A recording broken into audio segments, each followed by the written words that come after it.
Doctor ബാലയാണ്. Just ഒന്ന് പറയണമെന്ന് തോന്നി, വേറെ മാർഗമില്ല. ഞാൻ അടുത്ത കാലത്ത് കുറച്ച് വീഡിയോസ് ഒക്കെ കണ്ടായിരുന്നു. കുറേ നാളുകളായിട്ട് ഇയാളുടെ ഒരു ശല്യമില്ലായിരുന്നു.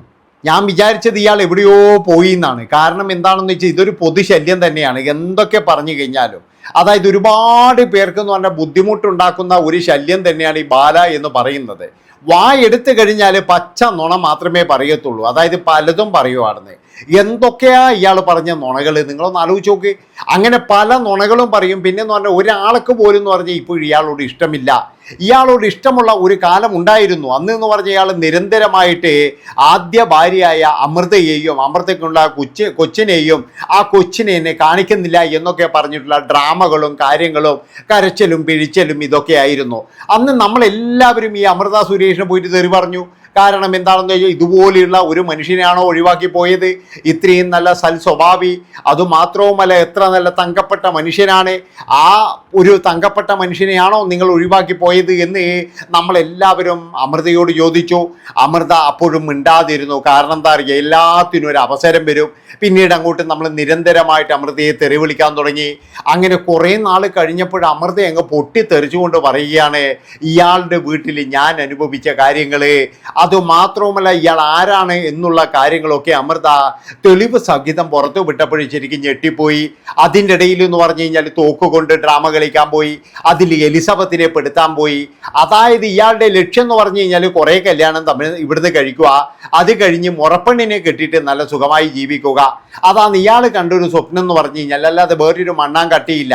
അതായത് അമൃതക്ക് സ്വത്ത് മുഴുവൻ എഴുതി കൊടുക്കേണ്ടി വരുമോ എന്നുള്ളൊരു ഭയം ഇയാൾക്ക് ഉണ്ടായിരുന്നു. അമൃതയുടെ കുട്ടിക്ക്, ഇയാളുടെ കുട്ടിയാണ് എന്നിട്ടും പറയുകയാണ്, അതായത് ആ കുട്ടിക്ക് പാപ്പുമോൾക്ക് എന്തെങ്കിലും സ്വത്ത് എഴുതി കൊടുക്കേണ്ടി വരുമോ എന്നുള്ളൊരു ഭയം ഈ മനുഷ്യനുള്ളത് കൊണ്ടാണ് ഇയാൾ എലിസബത്തിനെ പോയി കല്യാണം കഴിച്ചത്. എലിസബത്തിൻ്റെ കൂടെ കുറേ നാളിങ്ങനെ കറങ്ങി നടന്ന് ഇനി എലിസബത്തിനെയും വേണ്ട. കാരണം എന്താണെന്ന് വെച്ചാൽ ഇനി കുറേ നാൾ കഴിയുമ്പോൾ എലിസബത്തും ചിലപ്പോഴും സ്വത്തിന് ചോദിച്ചു കഴിഞ്ഞാലോ എന്ന് ഭയന്നിട്ടാണ് ഇയാൾ നേരെ പോയിട്ട് പിന്നീട് മുറപ്പെണ്ണിനെ കല്യാണം കഴിച്ചത്. നിങ്ങൾ ആലോചിച്ച് നോക്കറ, അതായത് എത്ര പെണ്ണുങ്ങളുടെ ജീവിതമാണ് ഇയാൾ കാരണം നശിച്ചത്. ആദ്യം അമൃത സുരേഷിൻ്റെ നശിച്ചു, അത് കഴിഞ്ഞ് ആ ഒരു പാവപ്പെട്ട സ്ത്രീൻ്റെ പിന്നെ എലിസബത്തിൻ്റെ നശിച്ചു. അങ്ങനെ പല സ്ത്രീകളുടെയും കണ്ണീരില്ല. ഇവനൊക്കെ എവിടെ നന്നാകാനാണ്? ഇവനൊക്കെ എവിടെ ഗതി കിട്ടാനാണ്? അതാണ് ഞാൻ ആലോചിക്കുന്നത്. ഇപ്പോഴും വന്നിട്ട് ഇങ്ങനെ കരയുകയാണ്, എനിക്ക് സമാധാനമില്ല, എന്നെ ജീവിക്കാൻ പറ്റുന്നില്ല. ആരും ജീവിക്കാൻ പറ്റുന്നില്ല എന്നാണ് പറയുന്നത്. അതായത് ഇയാൾക്കെതിരെയുള്ള ഒരു വാർത്ത വന്നിട്ട് ഇപ്പോൾ 6-7 മാസമായി. പിന്നെ ഇയാൾക്കെതിരെ ആരാണ് നീങ്ങേണ്ടത്? ആ ഒരു പാവം പിടിച്ച എലിസബത്ത് ഡോക്ടറാണെങ്കിൽ ഇപ്പം ഇയാൾക്കെതിരെ നീങ്ങാറേയില്ല. അതായത് അവർ വളരെയധികം സന്തോഷകരമായിട്ട് അവരുടെ ജീവിതം അവർ നോക്കുന്നുണ്ട്. പിന്നെ ആരാണ് ഇയാൾക്കെതിരെ നീങ്ങുന്നത് എന്നാണ് എനിക്ക് മനസ്സിലാകാത്തത്. അപ്പോൾ എന്തെങ്കിലും വന്ന് മീഡിയയിൽ അങ്ങ് കൊടുത്തു കഴിഞ്ഞാൽ കുറച്ച് ആൾക്കാരൊക്കെ അറിയപ്പെടും. അങ്ങനെ തൻ്റെ യൂട്യൂബ് ചാനൽ കുറേ നാളുകളായിട്ട് എന്ന് പറഞ്ഞാൽ ആരും കാണാത്ത യൂട്യൂബ് ചാനൽ കോകിലയെയും ബാലയെയും ആർക്കും വേണ്ട ഇപ്പോഴും. അതാണ് ഇപ്പോഴും സംഭവിച്ചുകൊണ്ടിരിക്കുന്നത്. ബാലയ്ക്കാണെങ്കിൽ ഒന്നും പറയാനും വയ്യ. ഇത് എവിടെയാന്ന് പറയേണ്ടത്, എന്താണ് പറയേണ്ടത് എന്നൊന്നും അറിയില്ല. ഒരു കാര്യം ഞാൻ നിങ്ങളോട് പറയാം, ജനങ്ങളൊക്കെ എന്ന് പറഞ്ഞാൽ വെറുത്തിരുന്ന ഒരു വ്യക്തി തന്നെയാണ് ബാല. അതായത് ബാലയിന് ഇപ്പോൾ എന്ത് പറഞ്ഞിട്ടും കാര്യമില്ല. ജനങ്ങളുടെ മനസ്സിൽ ബാലയുടെ സ്ഥാനം എന്ന് പറഞ്ഞു കഴിഞ്ഞാൽ വട്ടപൂജ്യമാണ്. അതാരാണ് അങ്ങനെ ആക്കിയത്? ഈ ബാല തന്നെയാണ്. പലതരത്തിലുള്ള നുണകൾ പറയുക. അതുപോലെ തന്നെ ആ പാവപ്പെട്ട ഒരു എലിസബത്ത് ഡോക്ടറെ ഡിപ്രഷനിലേക്ക് വരെ തള്ളിവിട്ട ഒരു മനുഷ്യനാണ്. എന്നിട്ട് ഇപ്പം പറയുകയാണ്, എനിക്ക് സമാധാനമില്ല, എന്നെ ഇങ്ങനെയാക്കുന്നു, അങ്ങനെയാക്കുന്നു എന്നൊക്കെ പറഞ്ഞിട്ട് നാട്ടുകാരുടെ കണ്ണിൽ പൊടിയിടാൻ വേണ്ടിയിട്ട് ഓരോ ഐഡിയയുമായിട്ട് വരികയാണ്.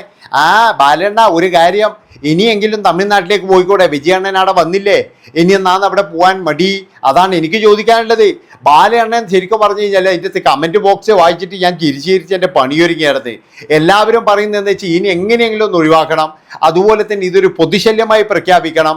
UDF ഗവൺമെൻറ് ആദ്യത്തെ തീരുമാനം എന്ന് പറഞ്ഞാൽ ബാലയെ ഒഴിവാക്കുന്നതായിരിക്കണം എന്നുള്ള തരത്തിൽ പല കമൻറ്റുകളും വരാൻ തുടങ്ങി. അതൊക്കെ എന്തുകൊണ്ടാണെന്ന് വെച്ച് കഴിഞ്ഞാൽ ഇയാളുടെ ഓരോ കോമഡികളാണ്. ഇയാളുടെ ഒരു കോമഡി, ഒരു വലിച്ച കോമഡി ഉണ്ട്. അത് തന്നെ ഞാൻ പറയാലോ, ഇയാളൊരു നന്മയുള്ള മനുഷ്യനോ അല്ലെങ്കിൽ ഒരു സ്നേഹമുള്ള ഒന്നുമല്ല. ഒരു തേങ്ങാക്കൊലിയില്ല. ഇയാളുടെ കാര്യമല്ലാതെ വേറെ ഒരാളുടെ കാര്യം പോലും നോക്കത്തില്ല. അതാണ് നമ്മളിപ്പോൾ കണ്ടത്. അതായത് 2 ഭാര്യമാർ, 2 സ്ത്രീകളുടെ ജീവിതമാണ് ഇവിടെ വന്നിട്ട് നശിപ്പിച്ചത്. എന്നിട്ട് ഇപ്പോഴും കരിഞ്ഞു വരുന്നത്. ഏതായാലും പറയുന്നത് എന്താണെന്ന് കേട്ടിട്ട് വരാട്ടാ.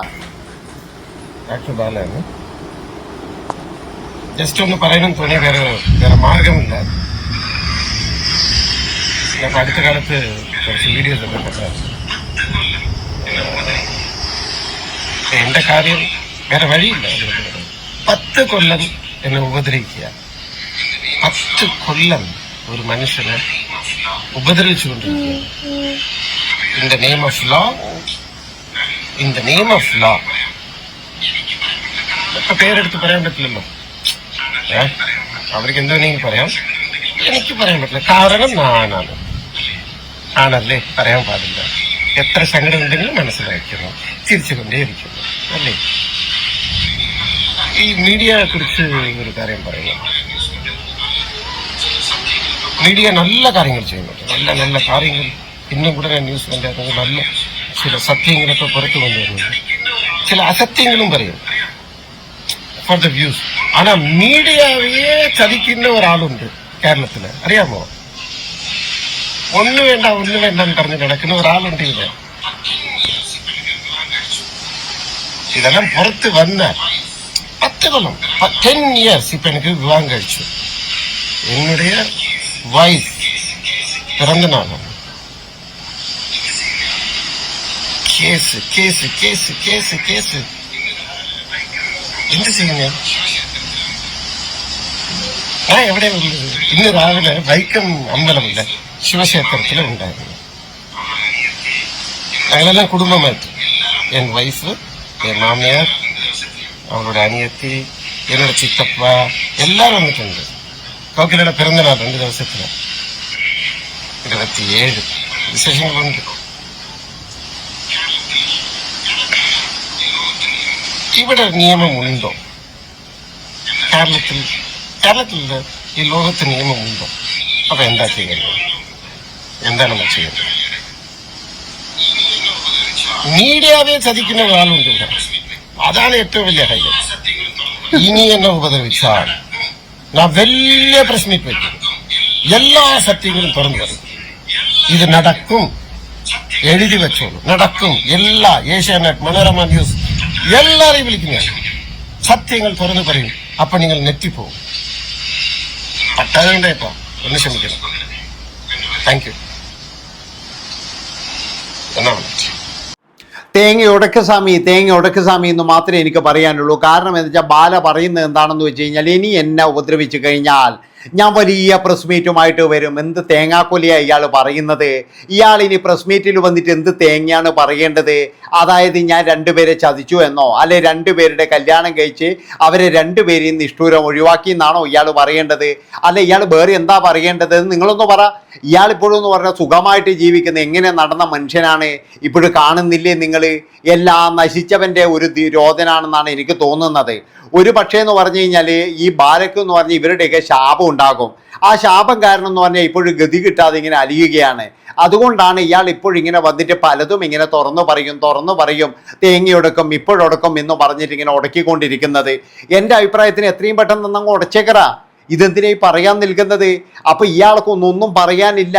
എന്തെങ്കിലും പറയാനുണ്ടെങ്കിൽ പിന്നെ ഇയാൾ ഇങ്ങനെ വന്ന് മെഴുകോ? ഞാൻ ഇപ്പോഴും പേടിപ്പിച്ച് നിർത്തുകയാണ്. അതായത് മുൻ ഭാര്യമാരിൽ ഏതോ ഒരാളെയാണ് പേടിപ്പിച്ച് നിർത്തുന്നത്. അത് ആരാണെന്ന് നിങ്ങളാരും കണ്ടുപിടിക്കുക. എലിസബത്ത് ആണോ അല്ലെങ്കിൽ അമൃതയാണോ ആരാണെന്നറിയില്ല. ആരെയോ ഒരാളെ ഇയാൾ നല്ല രീതിയിൽ ഭയപ്പെടുത്തി നിർത്തുന്നുണ്ട്. അത് മാത്രമല്ല ആരെയോ ഒരാളെ ഇയാൾക്ക് നല്ല രീതിയിലുള്ള ഭയവും ഉണ്ട്. അതാണ് നിങ്ങൾ മനസ്സിലാക്കേണ്ടത്. അപ്പൊ അങ്ങനെ ജനങ്ങളെല്ലാം വെറുത്ത ഒരു ബാല ഇപ്പോഴും വന്നിട്ട് ബളബളാന്നടിക്കുന്നത് കാണുമ്പോൾ ചിരിയാണ് വരുന്നത്. നമുക്കൊരു സങ്കടവും തോന്നില്ല ഇവനോട്. അതാണ് നിങ്ങൾ മനസ്സിലാക്കേണ്ടത്. എന്തൊക്കെ കളിയായിരുന്നു ഇവൻ കളിച്ചത്. അതായത് ഇവൻ്റെ കയ്യിൽ എന്തോ 10 പുത്തനുണ്ടെന്ന് കരുതിയിട്ട് ഇവൻ ഓരോ സ്ഥലത്ത് പോകുമ്പോൾ കഴിച്ച കളികളെല്ലാം നിങ്ങൾ കണ്ടതല്ലേ. അവസാനം ഇവനെ കൊച്ചിയിൽ നിന്ന് ഓടിക്കുകയാണ് ചെയ്തത്. ഇപ്പോൾ വൈക്കത്ത് എവിടെയോ നിന്നിട്ടാണ് ഈ അഭ്യാസങ്ങൾ മുഴുവൻ കളിക്കുന്നത്. ഒരു കാലത്ത് എന്ന് പറഞ്ഞാൽ 6 7 ചെകുത്താൻ എന്തൊക്കെ ബഹളങ്ങളായിരുന്നു. അതായത് മീഡിയയുടെ മുന്നിൽ നിന്നും ആ ഒരു ശ്രദ്ധ പോയി എന്ന് തോന്നുമ്പോൾ ഇവൻ കൊണ്ടുവരുന്ന ഒരു ഉടായിപ്പാണിത്, അല്ലാതെ വേറെ ഒന്നും അല്ല. ഉടായിപ്പാണ് കൃത്യമായിട്ട് പറഞ്ഞാൽ. അല്ലാതെ ഇവൻ എവിടെയെങ്കിലും അങ്ങ് ജീവിച്ചാൽ പോരെ. ഇവൻ എന്തിനാ ഇപ്പോഴും വന്നിട്ട് ഞാൻ എല്ലാം വെട്ടി തുറന്നു പറയും എന്നെ ഉപദ്രവിക്കുന്ന? ആര് ഉപദ്രവിക്കുന്നു എന്നാ പറയുന്നത്? ഞാനിന്നാ എലിസബത്തിൻ്റെ ഇത് നോക്കിയപ്പോഴേ അതാണെങ്കിൽ അതിന് ജോലി ഒഴിഞ്ഞിട്ട് വേണ്ടി ഒന്ന് ഇതാക്കാൻ വേണ്ടിയിട്ട് ഇപ്പോഴത് ഓർമ്മിക്കാറ് പോലുമില്ല. അതൊരു കാലത്ത് എന്ന് പറഞ്ഞാൽ നമുക്കെല്ലാവർക്കും ഒരു ഡിപ്രഷനിലായിരുന്നു. കാരണം എന്താ വെച്ചാൽ എൻ്റെ പെണ്ണ് നല്ല പറ്റി എലിസബത്ത് കം ഹിയർ എന്നൊക്കെ പറഞ്ഞിട്ട് എന്തൊക്കെ നാടകമായിരുന്നടോ. ഇവൻ്റെ നാടകം കണ്ടിട്ട് അതോട് കൂടിയിട്ട് ഇവനെ വെറുത്തുന്നേ എനിക്ക് പറയാനുള്ളൂ. ഏതായാലും അടുത്ത വീഡിയോ ആയിട്ട് വരുന്നവരെ നന്ദി, നമസ്കാരം. ജയ് ബാലണ്ണ, ജയ് ബാലണ്ണ.